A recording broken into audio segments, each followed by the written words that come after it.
The rule that finally allowed substitutes. It seems impossible to imagine now, but for the first 80 years of organized professional football, if your player was injured during a match, he either played on or your team continued with 10 men. A broken leg in the first minute meant 10 men for 89 minutes. A dislocated shoulder at halftime meant your team finished the game a man short. That was simply the rule. Substitutions were introduced for the first time at the 1970 FIFA World Cup in Mexico. Each team was allowed up to 2. The idea seemed obvious in hindsight, but the implications took years to reveal themselves fully. Tactical substitutions appeared. Impact players came off the bench to change games. Coaches started managing energy levels. Fresh legs became a weapon in the final 30 minutes. The entire language of late-game management was invented from this single rule change. Modern football allows 5 substitutions per match and a further one in extra time. The tactical switch has become one of the defining arts of football management. All of it began because in 1970, someone finally decided that a team should not have to finish a World Cup match with 10 men because someone twisted an ankle. The spray can that stopped a century of cheating. For as long as football has had free kicks, defenders have cheated at them. Every referee who has ever tried to enforce the 10-yard wall distance knows the problem. The wall steps forward. The referee pushes them back. They step forward again. In the seconds before the kick is taken, defenders have reliably stolen 2, 3, sometimes 4 yards from where they were supposed to stand. It had been happening every weekend for over 100 years, at every level of the sport. Nobody could stop it, until an Argentine inventor named Hector Silveira came up with a solution so simple it was almost embarrassing. A foam spray, applied to mark the ball's position and the required wall distance, visible to everyone, gone within 60 seconds. The vanishing spray was trialed in South American football for years before FIFA finally introduced it at the 2014 World Cup in Brazil. Players stared at the white line on the grass and stayed behind it. A problem that had existed for over a century was solved by a can of foam. Football's problems are not always complicated, and sometimes the solutions aren't either.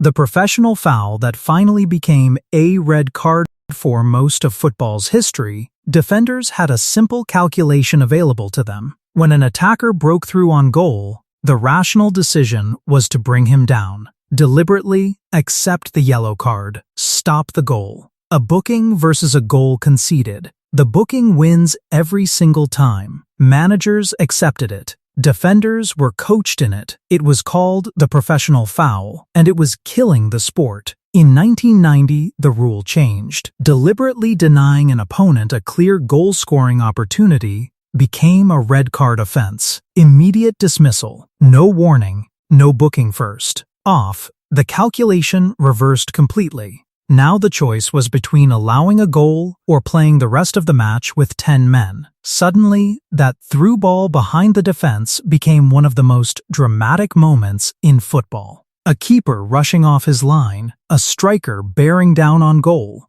a defender deciding in a fraction of a second. The red card for denying a goal-scoring opportunity became the rule that produced more tension than almost any other law in the game. That moment where the referee reaches into his pocket after a last-ditch challenge, the entire stadium holding its breath, all of it exists because, in 1990, someone said the professional foul was no longer a trade-off, it was a sending-off offense.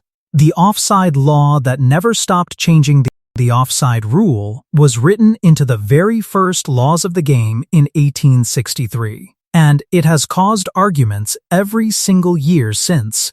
In 1866, the rule required 3 opponents between the attacker and the goal. In 1925, that was reduced to 2. Then in 1990, the biggest philosophical shift in the law's history occurred.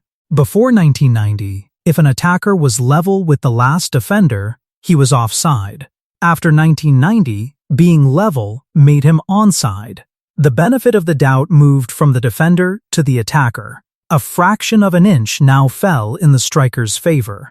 Then came a further clarification that would define the VAR era. Only body parts from which a goal can legally be scored count for offside purposes. Arms were excluded. A player's outstretched arm ahead of a defender's shoulder would not make him offside. In theory, it was clarity. In practice, it became the most contested area of the modern game. Lines drawn across frozen video frames, millimeter calls on a heel, a shoulder blade 11 centimeters ahead of a defender's knee, goals disallowed by margins invisible to the human eye. The spirit of the rule was to stop goal hanging. The letter of the rule became a science experiment. And football is still arguing about where the line between those two things actually sits. The rule they couldn't enforce for 30 years. This is a story about a rule that existed on paper, but almost never in practice. After the backpass rule arrived in 1992, goalkeepers lost the ability to pick up deliberate passes from teammates. But they found a new way to waste time. They held the ball in their hands, bounced it, took a few steps, picked it up again. A 6-second limit existed in the laws of the game. Referees were supposed to enforce it. Almost nobody did. Goalkeepers regularly held the ball for 20, 30, 40 seconds without punishment. Nobody could remember the last time the rule was actually called. The footballing authorities recognized the problem clearly. Referees found the indirect free kick too difficult to organize quickly. The punishment felt too severe for a technical offense, so the law sat on the books, ignored every weekend for 3 decades. Then in 2025, the IFAB finally changed it. An 8-second limit replaced the 6-second rule, and the punishment changed from an indirect free kick to a corner kick for the opposition. Simpler to apply, harder to ignore. A visual countdown was introduced to help referees track it in real time. The rule came into effect for the 2025 to 2026 season. 30 years after the problem was first identified, football finally fixed something it had been pretending wasn't broken.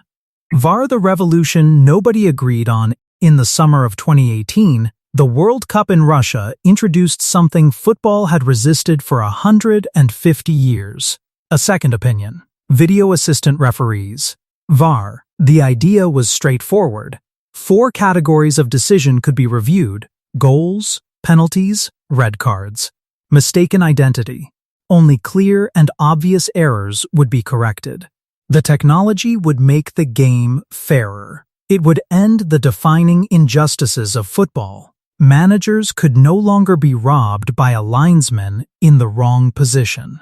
Strikers could no longer be denied obvious penalties. That was the promise. And for a while, it delivered. Then the arguments started. Goals were disallowed for a toenail.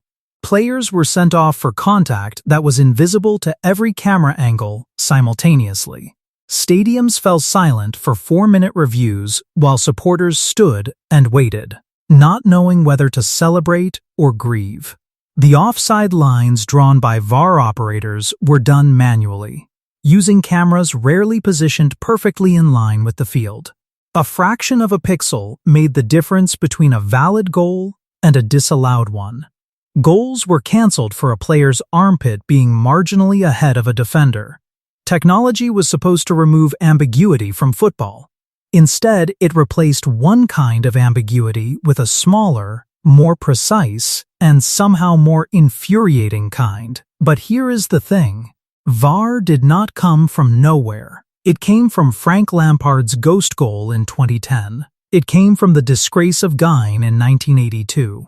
It came from every moment in football history where the wrong decision changed everything, and nobody could do anything about it. Every rule on this list existed because football kept encountering the same truth. The sport was not fair enough.